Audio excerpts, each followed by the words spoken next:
Brilliance Audio presents Tinfoil Butterfly, a novel, by Rachel Eve Moulton, performed by Jess Nahikian.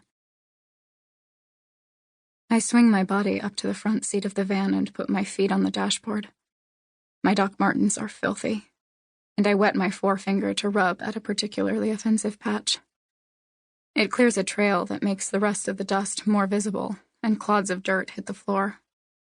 I roll the window down and release the most offensive chunks into the fresh air. "Don't worry about it," Lowell says. "It's too fucking cold out there." He pushes his foot down hard on the gas pedal, and my sweet Veronica, my name for Lowell's 1980 Vanagon Westphalia, tries to oblige. "Time is it?"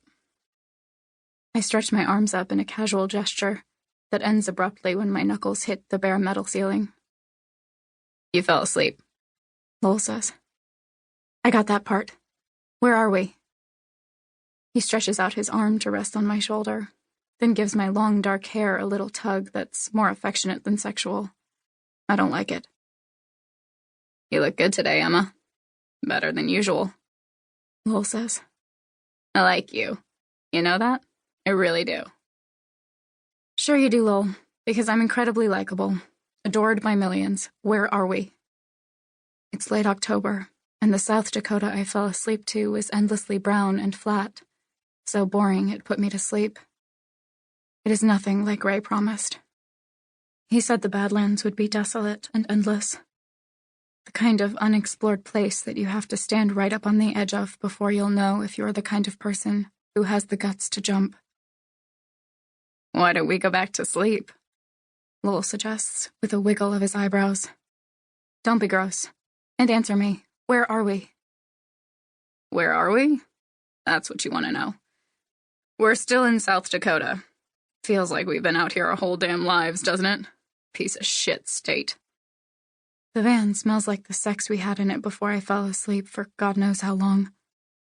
I was dreaming of my hair falling out in large chunks of scalp and silky thin threads. Just before I woke up, a man passing by said, "Why don't you knit a blood sweater?" The dream, unlike the gnawing pain in my gut, is unfamiliar.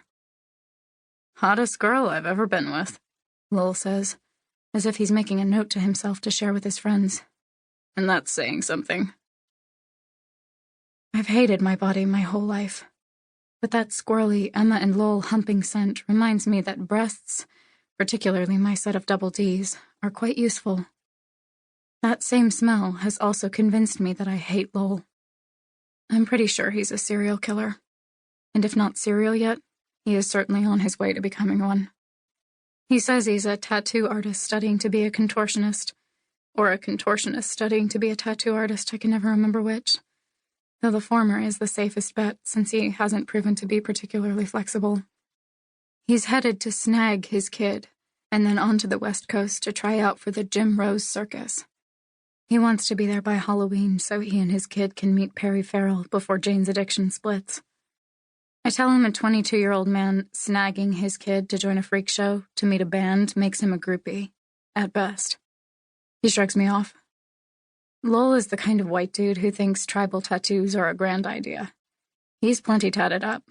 Crucifixes and bleeding hearts seem to be a major theme, but he's got a naked lady on his back with tits nearly as unrealistic as mine, and the name of his kid over his heart. I tried hard not to find the latter charming. "You would have fucked me even if I was ugly, Lowell." "No doubt. Most 18-year-old girls are hot. They can't help it." When I first saw Lowell walking toward Veronica, I was in Lower Michigan, having hitched my first ride on the wrong damn highway. Interstate 70 or Interstate 75. Who could tell the difference, really? But then again, I was still dosed up on hospital drugs. It's amazing what they'll give you when they think your pain is physical, mental, inconvenient, and unfixable. Percocet, Vicodin, Lortab. In my bag, I've got a nearly full bottle of Vicodin, snuggled under prescriptions for the other two.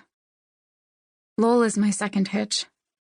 Michigan was orange and red with fall when I first met him, although the trees were beginning to thin, hushing the ground with leaves not yet grown brittle.